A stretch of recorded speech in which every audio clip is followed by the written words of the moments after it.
Welcome everybody to Tara Institute, to the Monday nights, which Cynthia's done my job for me, explaining what goes on Monday nights, Introduction to Buddhism. But closer, what, the bottom or the... How's that? Okay, can everyone hear okay? Yeah, good. Sorry, get the hair out of my face.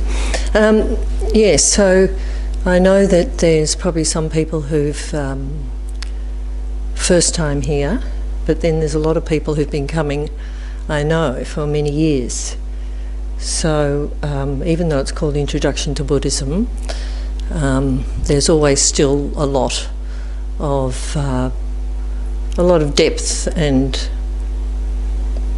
simplicity as well. So hopefully I can cover a bit of a range of things. So I go for refuge until I'm enlightened, to the Buddha, the Dharma and the highest assembly, from the virtuous merit that I collect by practicing giving and other perfections, may attain the state of a Buddha to benefit all sentient beings.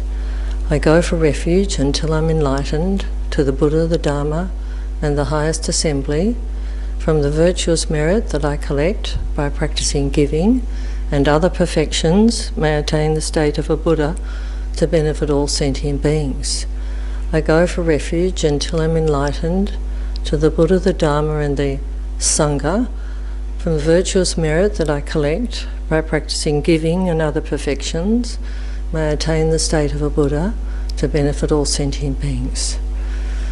So that is a very Buddhist beginning. So tonight I will talk about a bit about meditation, and then last week I spoke about one of the three poisonous minds, which are attachment, anger and ignorance.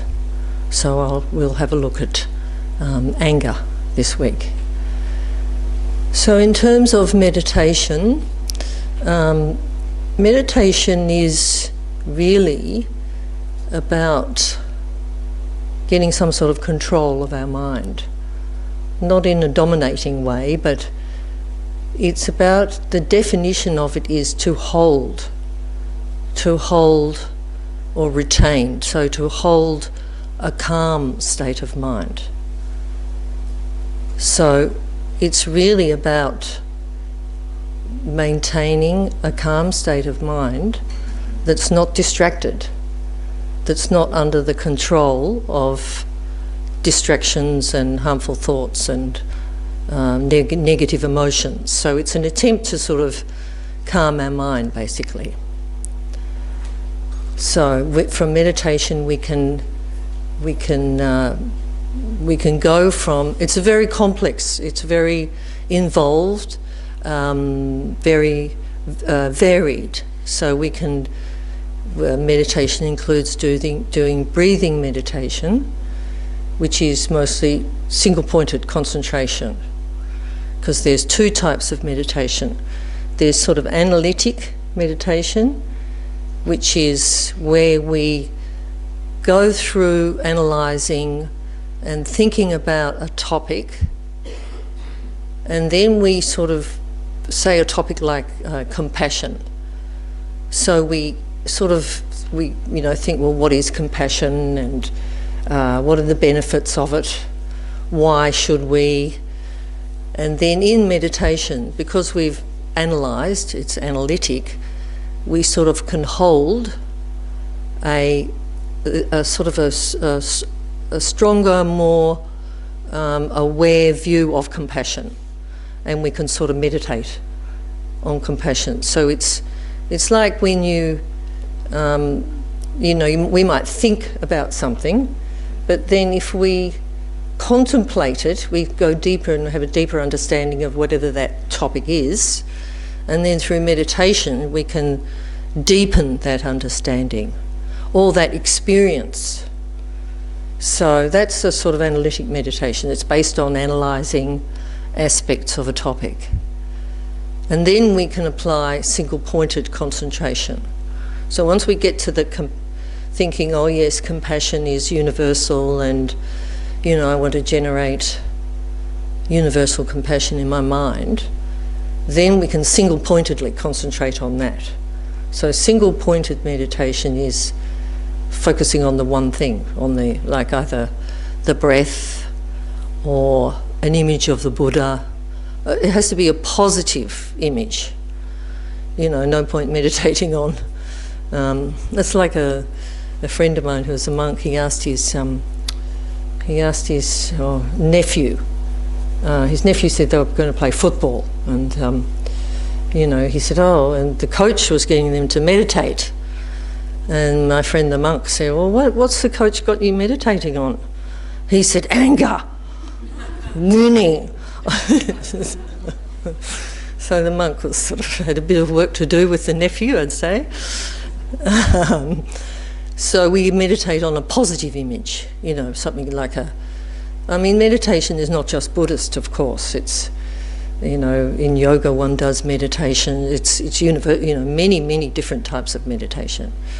But Buddhist meditation, well, the Buddhists approach it as trying to develop positive qualities, trying to develop positive qualities and trying to have control over invasive negative qualities. So, and ultimately, as in the refuge prayer, to become enlightened for the benefit of other beings, for fully enlightened. So yes, with meditation, how do we go about it? Well,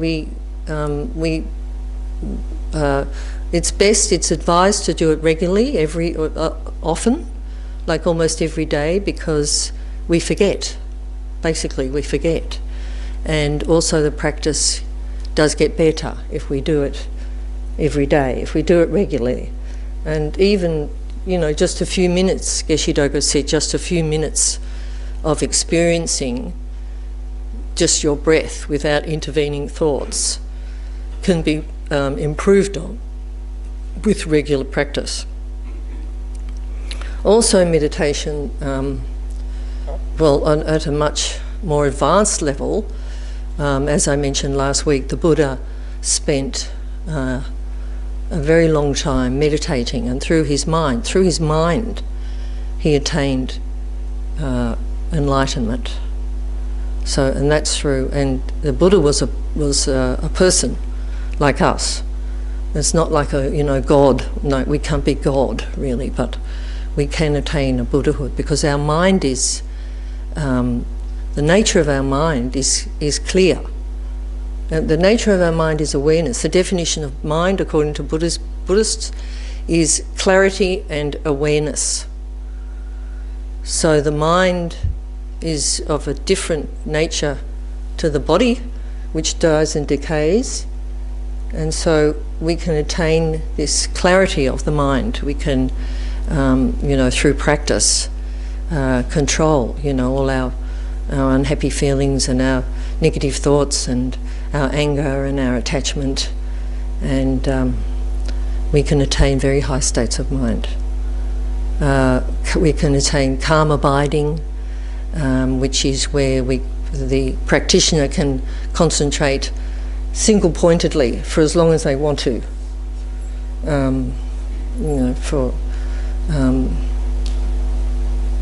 until they die, I suppose.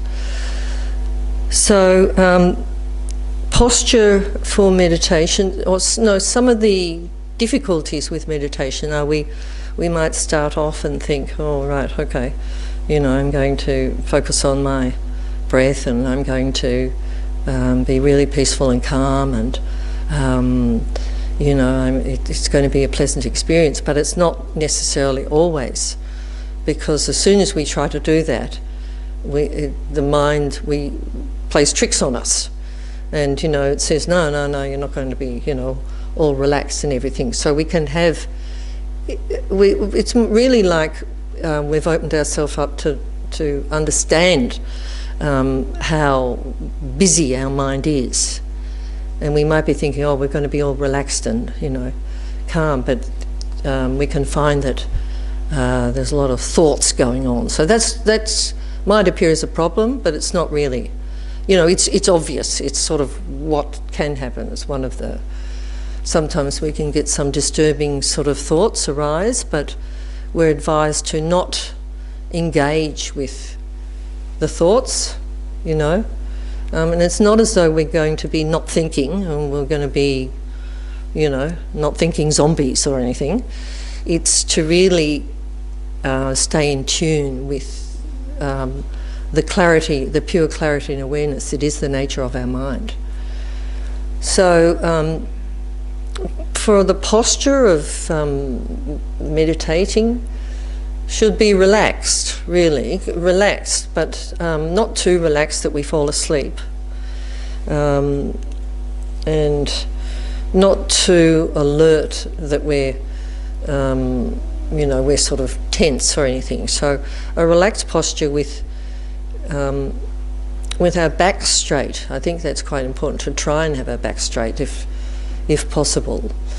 And then we have our right hand over our left, and we can, sitting in a chair is fine.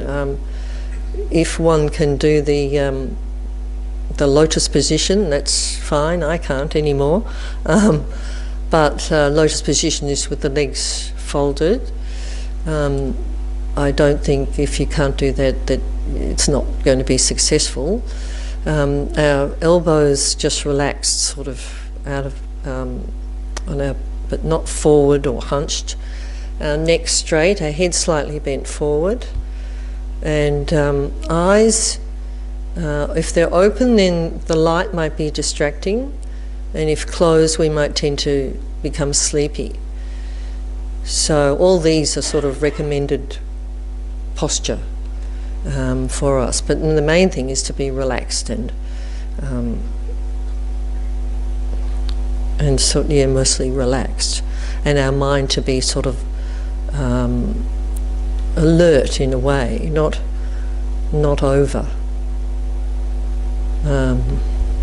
overexcited, not overexcited.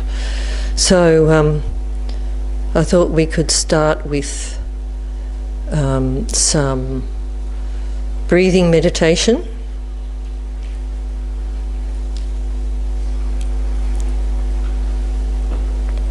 So with the breathing meditation, and then we'll go into this continuity, the continuity of our mind. Mind is, as I said before, mind is awareness and clarity, and this current state of mind is from the previous state of mind, and that previous state is from the previous. So in Buddhism, we say that the mind is beginningless, which is a pretty sort of difficult concept to think. So it's beginningless because each moment is preceded by the previous moment, and so hence reincarnation. So in this meditation, from doing breathing meditation, we'll look at how the mind is like a river of consciousness, and we'll look at how mind proceeding, going back, last week, last year, 5 years ago, and do we feel some sort of continuity of our mind? Can we get a sense of that it's a continuity? And then what about when we're born? What about when we're in the womb, and then previous to that, Buddhists would say consciousness entered the womb. And so that's how we arrive at reincarnation and birth. But anyway, we'll just have a little sort of meditation on that. So first of all, with the breathing meditation, we focus on our breath. 100%, absolutely 100%. And if thoughts and emotions arise, we don't go with them. We just sort of think, okay, yeah, that's like the clouds going through the sky. Our mind being synonymous with the sky. Or the currents, say, our mind being like a river of tides and currents and waves that arise in it. So if we find ourselves being distracted, we go back to our breath. All right, so normally we motivate, normally we have our motivation because your thoughts precede your actions. So if you have a positive motivation or a positive thought, then your actions are more likely to follow into that. So we think, okay, I'm going to do this practice because on a certain level I want to learn about meditation. I would like to experience a calm mind and work on achieving a calmer mind so that I'm a happier person, a more pleasant person, a calm person, and I have more clarity. And if I have those qualities, I'm going to be have better relationships. So our motivation can be any of that. All right, so we focus on the breath, going in and out our nostrils, filling our chest, and we can count like one inhalation and one exhalation as one. Count to 10 and then start again, or we can just focus on the breath. So we'll do that for a few minutes.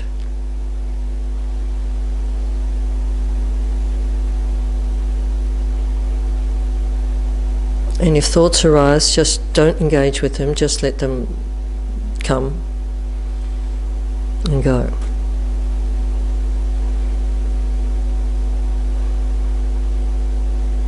And go back to the breath.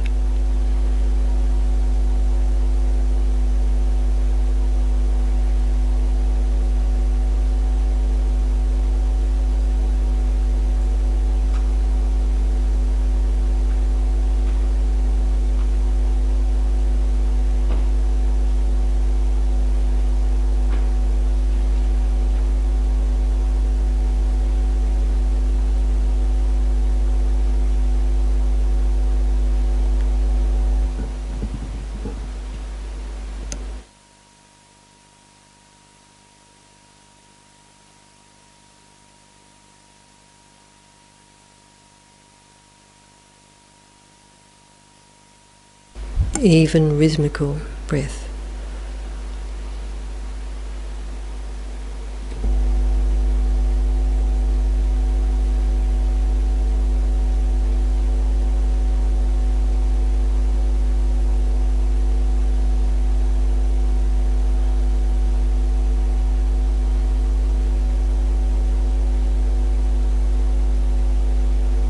Relax your body if you're feeling any tense areas.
And thinking about the continuity of our mind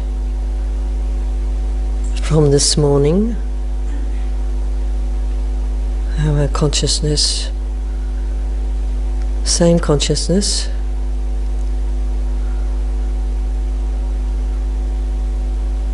to yesterday,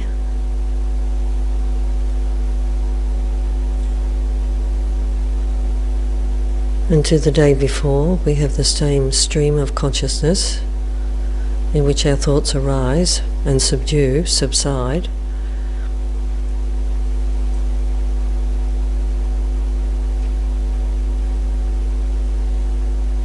And then thinking about last year, is it the same consciousness?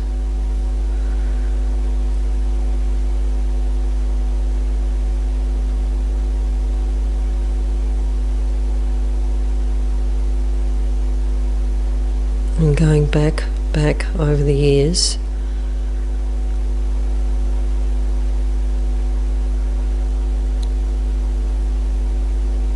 to our adolescence, and the same continuity of our mind, and then to childhood, if we can remember.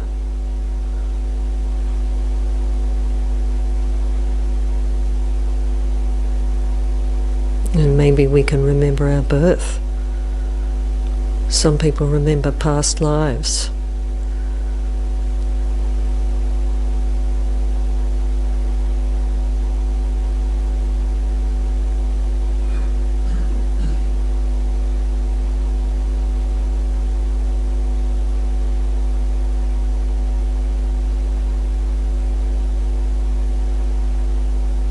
And then thinking about the future, our future consciousness,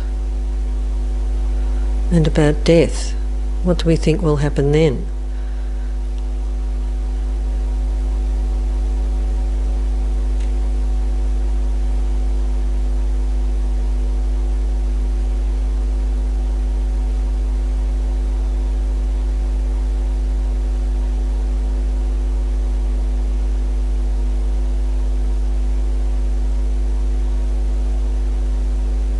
And then return to our breath and just focus on the breath.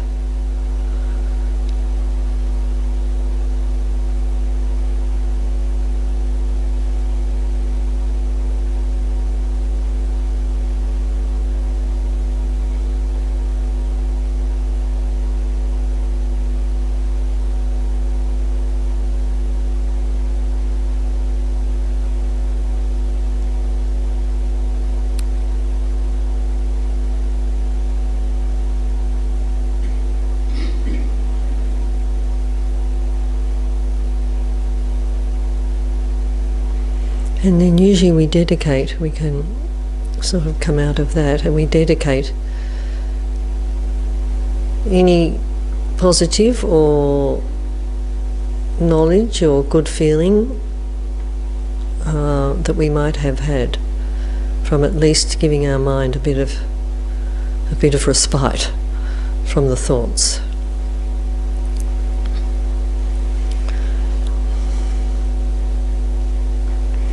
So it's good to do this meditation if you're feeling stressed, but then that's one of the problems. Sometimes if one is stressed, it's a bit hard to meditate. You know, it's easy to say, oh.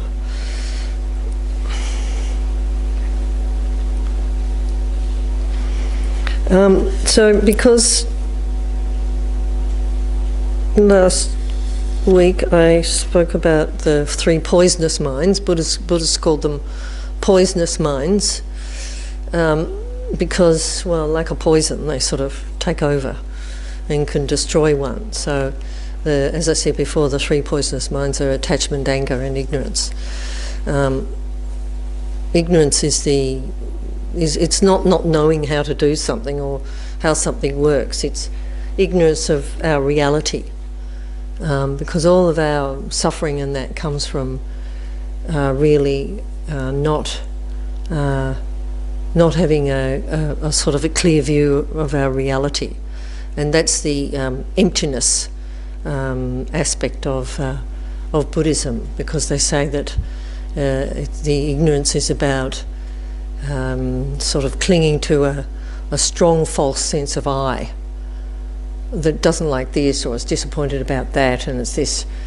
That's the ignorance. The ignorance is how we perceive our sense of self, our I, and that causes us problems. But it's also about misperceiving objects and things out there. We think, as I said last week, the objects and things out there have qualities that are going to make us happy, or we think that those objects have those qualities, but they don't, because we know we've had lots of objects and lots of things and relationships, and they haven't really delivered any lasting sort of happiness. And it's not that we can't have things and relationships, it's just that we need to look at how our mind is perceiving them and try and get some sort of more of an intelligent awareness of how we're operating and how we're thinking. So I thought I would look at anger this time, anger being the desire to be separated from something, or the desire to harm something. So anger is one of these minds that is corrosive and destructive, and it's probably the lamas, the teachers that I've heard say it's the most destructive force in the world. I mean, I suppose apart from natural disasters, but then they would say that there's some connection with mind there as well. Yeah, I mean, you get an angry person with a gun and look how much trouble they could create. They do create.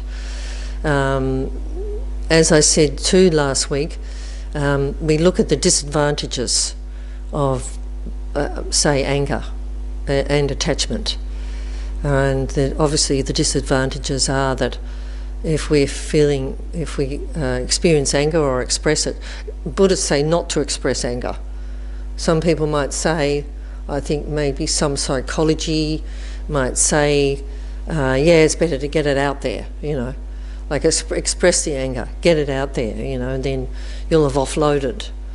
But Buddhists, or His Holiness Dalai Lama, I was listening to something he was saying, say no, it's better to analyse, to work with it and analyse it in your mind, sort of think about it, to deal with it through analysis rather than expressing it, because other disadvantages are that no one likes an angry person. They don't want to really be around an angry person. It disturbs our mind. We can't make intelligent judgments. We say things that are harmful. And so it's advised to work on it at that analytic level. So first of all, if we see disadvantages, it means we're more inclined to think, oh, maybe it's not such a desirable thing. So it usually starts, sort of being angry starts with some sort of fear maybe, or some sort of frustration. We might feel in a bit of a bad mood. We might feel annoyed because we've got things that we didn't really want, or experiences we don't really want, we find unpleasant, or we're not getting what we want. So we're advised to look at our mind, how our mind is operating on that sort of more initial level. And then one will, often one will sort of, someone just comes along, or sort of says the wrong thing, or, you don't like the way they drink their coffee, or the way they even smile. But it's often because we've already got this sort of certain temperament ourselves. So we're advised to look at the disadvantages. There are lots of disadvantages of being angry, and none of us really want to. And then to look at the advantages of being patient. of developing patience, or of looking at the anger. So if we can, I mean, it's not easy to do. It's very difficult to work on anger because it just rises like that. You know, it's even though we might think, oh yeah, I'm in a bit of a bad mood today, so, you know, I won't get angry. Well, it doesn't. It does rise. You know, without much control. We have much control. I'm not talking about, you know, going out and harming or hitting people or that. You know, I'm just talking about having negative sort of relations. So if we can think a little bit about it, then we can put a distance of maybe even just a few moments between between thinking, and reacting or saying something negative. So, and there's different ways of looking at anger. There's ways of looking at this. How is my sense of I? How am I feeling? How am I projecting this sense of I don't like this, I don't like that. I want to stop this or stop that. I don't want to know about them. They've done, something sort of negative. We can also look at cause and effect, or karma, and we can think, well, in a sense, there's not really anything's not really created. We don't really experience anything that we haven't created. That's getting into karma, which is quite complicated, but that's one approach to it. We can sort of say, that we do experience things that our mind has created, because when we get angry, it creates imprints in our mind that sort of on our consciousness that sort of ripen under certain conditions. We can also think about death and impermanence. Buddhists are very big on death and impermanence. That is this issue that we're sort of facing, that we're getting annoyed and angry about, is this going to matter when I'm dying? And we can also look at things that in the past that we've, felt really angry and really annoyed about. Some things are still relevant for us today, but can we remember some of those things we, got annoyed about and acted out about? So all these sorts of things we can use as some sort of analysis of being, of sort of trying to, be a calmer, happier person.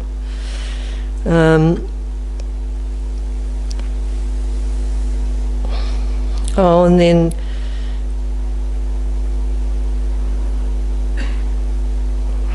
I've got here some. Basically, it's not very.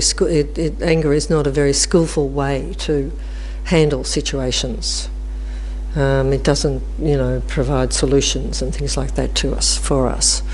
So I thought we could take one of those sorts of ideas and do a sort of a meditation on how, by looking at, say, a situation where we have been angry or annoyed at someone, or we've said something in the past, and just if we look at that in our mind, then it maybe softens the natural reaction, or the propensity to act out. Okay, so we'll sit in our preferred meditation position, which, remember, should be relaxed and with our back straight.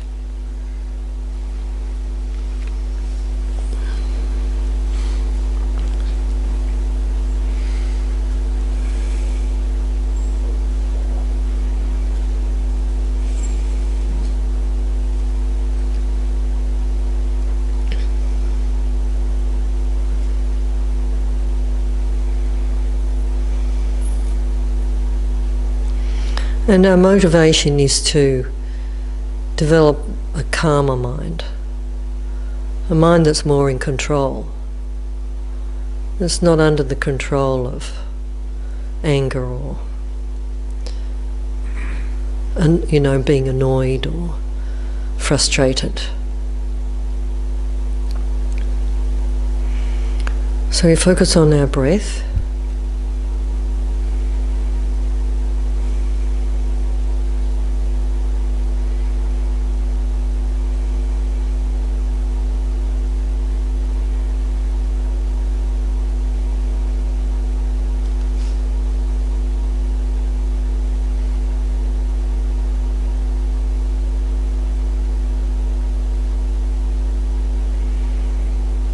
The air going in and out, totally focusing on our breath.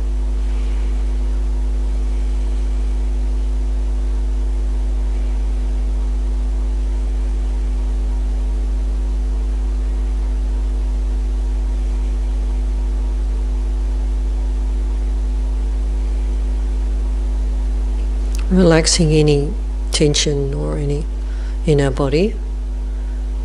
Checking that our arms, our back is straight and that our neck is only slightly bent.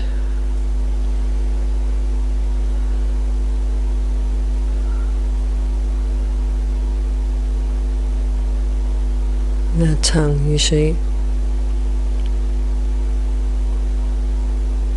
behind the top teeth on our palate, and the eyes, however, is comfortable.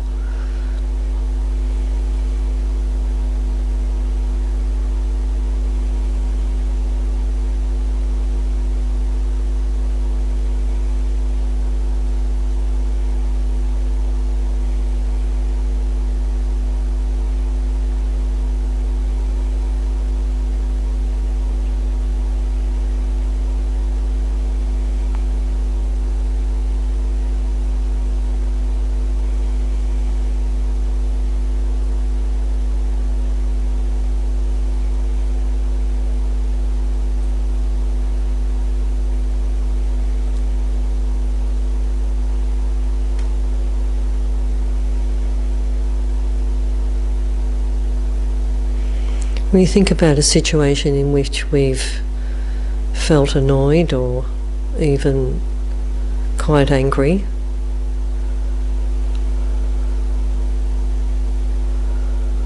and how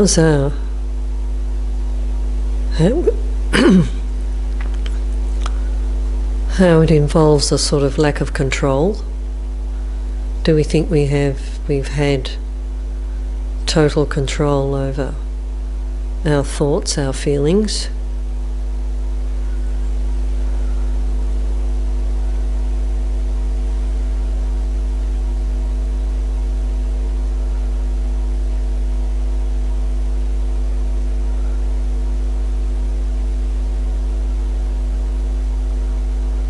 Or does it just come out of our mouth?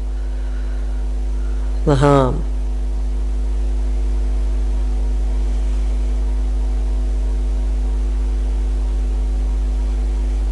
What did we hope to achieve?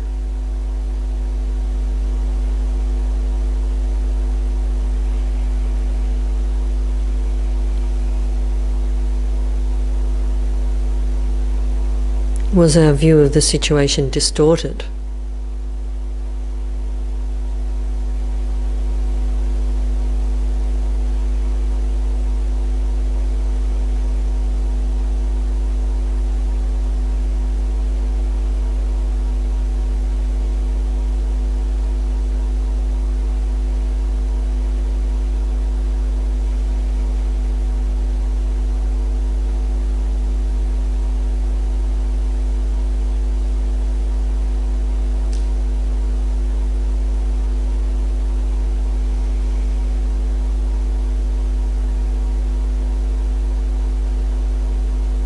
You can see how being angry or annoyed destroys our peace of mind.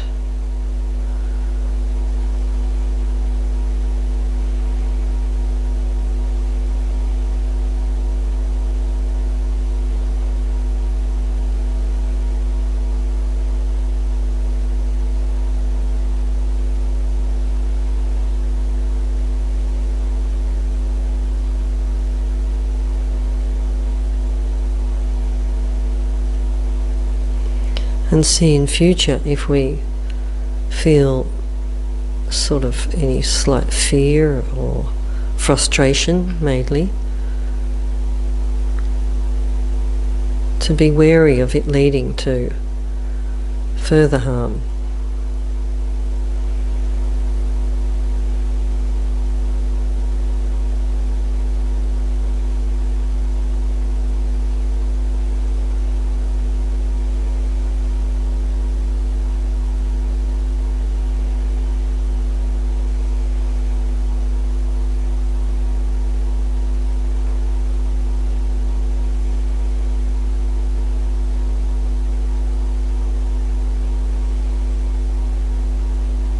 And to develop a motivation to develop patience.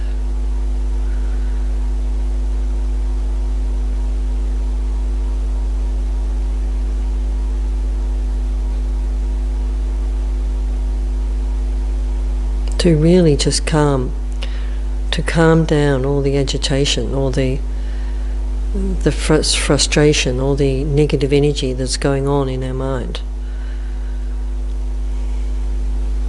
Whether we just focus on breathing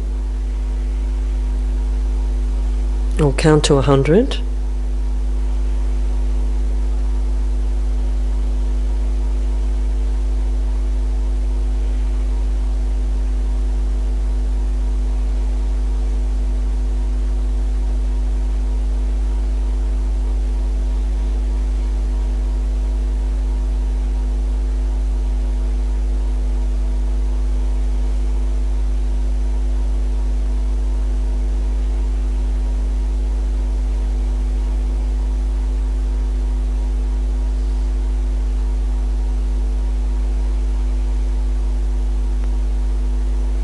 and remember, a patient mind is a calm mind.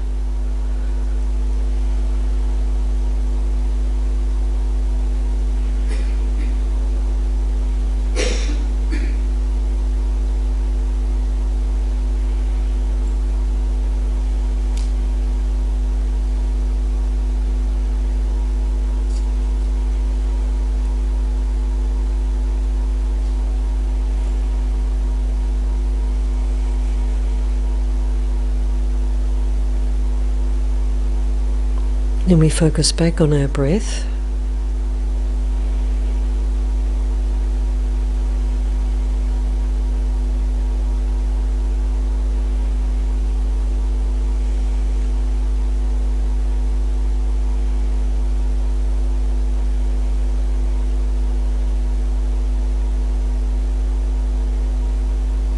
And let all our tension leave the body.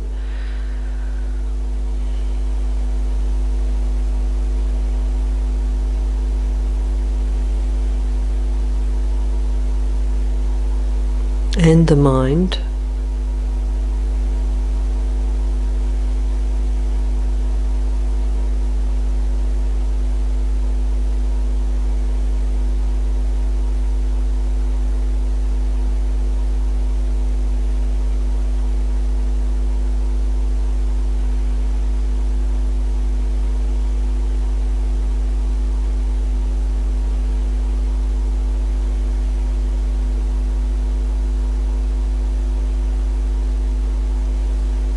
Just focusing on our breath.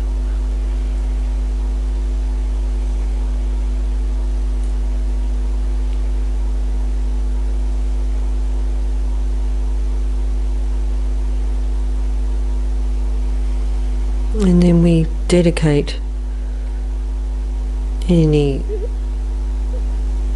stronger awareness we might have got from focusing on this to developing a calmer, stronger mind in future.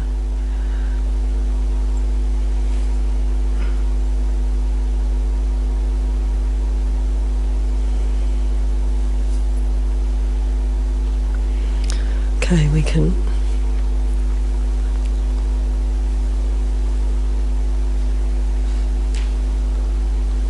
so we can see sort of through meditating or even just thinking about disadvantages and of negative minds and advantages of developing certain qualities.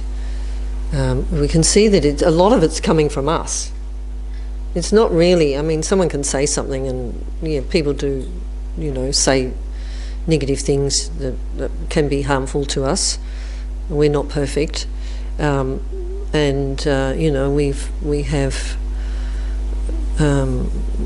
have problems, but a lot of it's, the agitation's in our mind.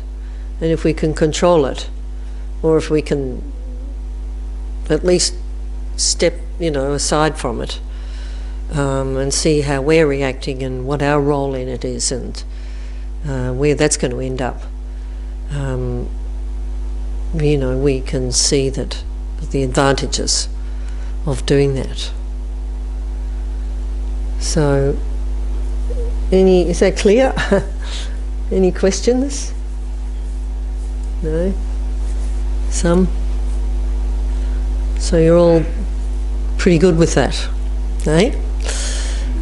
Yes? With your motivation, obviously that's a really important step. Yes. For the meditation. What helps you form and refine your motivations? Well, I think, sometimes people have asked, well, what sort of practice should I do? What's the sort of best practice? People always ask that.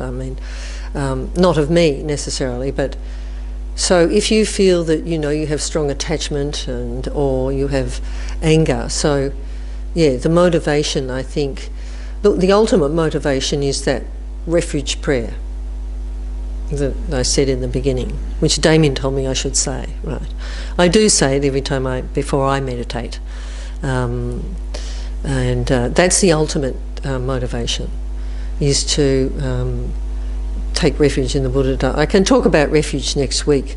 The Buddha Dharma, in order to become enlightened, that's the highest motivation according to the Mahayana Buddhist, which is this. Tara Institute is a Mahayana Buddhist centre. So their ultimate motivation is altruism. But I think that in your motivation, I think you can think, well, look, even up to, I don't want to lose it again like that. That didn't get me anywhere. Or I don't want to be so critical, of people, of say people. I find that, one might find one is critical, quite critical of other people because they're not perfect, they're not as good as you are. Or so, that could be just I think a motivation can be pretty, how you perceive you'd like to improve. You'd like to, you might want to become a great yogi, like a great meditator, and that's fine. Or you might want to just think, look, I'm feeling pretty negative about a lot of stuff. Or at work, you might have problems, maybe the motivation could be just to calm down any reaction. So I think it depends on the practice you want to do and, the motivation. Yeah, that's because it does precede.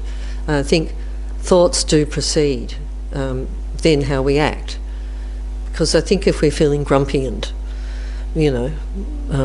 annoyed and don't like the look of that person, or they said that's really bad, just, the motivation to think, well, that's out there, and why am I getting so involved? Why am I getting so upset? Does everyone think that's helpful? Or I think we look at what's helpful for ourselves. When I first started teaching, talking mostly, I thought, well, what reasons do people come here? And probably as many different reasons as there are people here. Although, from maybe just to learn a bit about meditation, to learn about Buddhism, and those can be motivations too. So any other questions? Is that all clear? Yes. You said a couple of times we are not perfect. So you've been told that we're not perfect, or you think we're not perfect? Well, the lamas always say that we're not perfect. Well, we're not perfect in the sense that we probably haven't attained all those fabulous qualities. We still might experience sadness, and we have bodies that get old and hurt and get sick. In that sense, I mean, we do have a perfect Buddha mind. We do have the clarity and awareness of mind. We have the perfect Buddha mind, but it's all clouded over and all, it's all involved with getting what we want and not getting what we don't want. Getting what we don't want and not getting what we want. So, but we can work on our mind to make a perfect mind. And fortunately we've got other lives to do it in, apparently. So, I don't mean that everybody's bad. I don't mean it like that. It's just to reflect on, the imperfections that we might experience. But there is great hope and promise. There is. It's a long path. It takes a long time to sort of meditate and attain complete insight and awareness and clarity. But it is possible, because I've been around the teachers for a long time, and I've seen some people who have amazing mental qualities, who... And let's make this going back to this perfect mind. Yes. Well, it is in a way, because the Buddha mind has, they call it Sangye in Tibetan, and it means Sangye is having acquired all the positive qualities, like universal love and compassion and the realization of emptiness, and abandoned, on the other hand, the other side of the definition is having abandoned all the negative things, the things that cause us suffering. And that's a Buddha. They call them the awakened. A Buddha mind is an awakened one. So it's abandoned all the stuff that causes problems and acquired all the positive things. So, yeah. And it is possible we can do it through our mind. Even though we, as I said last week, we can't all be supermodels or fabulous tennis players, or, we can attain these states. And I think it's all the teachers I've had, they just say that, yes, there's some really complex debate and discussions that go on between the different schools of Buddhism about how things really exist. Do they exist, within themselves, or is it all a projection of the mind? And so there can be really, really complex philosophical discussions. But the main thing is that I get is to develop the ability to, love and have love and compassion and get on with people. Because you can't control what everybody else out there does. You can only control what's going on in here, So you can't stop, people doing bad things. You just can't. I wish we could. But yeah, so we can, learn some sort of, attain some qualities of our own mind. And that's what I think is very, that's what attracted me to it ages ago. I think it's important to notice that we can all reach the states of enlightenment. Yeah. Because some people thought, we just Amma or Genji, and it's limited. Yes. And it's became like, maybe I'm not able to do it. So it's like everyone needs the same power. Yes, yes, that everyone can attain these states. I mean, maybe not, you know, like tomorrow or the next day, but because we have this mind that's continuous, yeah, that it's, you know, not that we're all hopeless and, you know, there's a few enlightened beings out there. That's sort of, yeah, that's what they say. We can all. But the basic thing is not the philosophical sort of, the highly intellectual philosophical discussions, which can be very interesting. It's the getting on with each other. And how do we do that? We get on with each other by, we can't get on with everyone, but we get on with each other by improving ourselves. Yeah, so it's good like that. I like that aspect of it. All right, is there any other questions? No? Well, thank you everybody for coming on this windy night.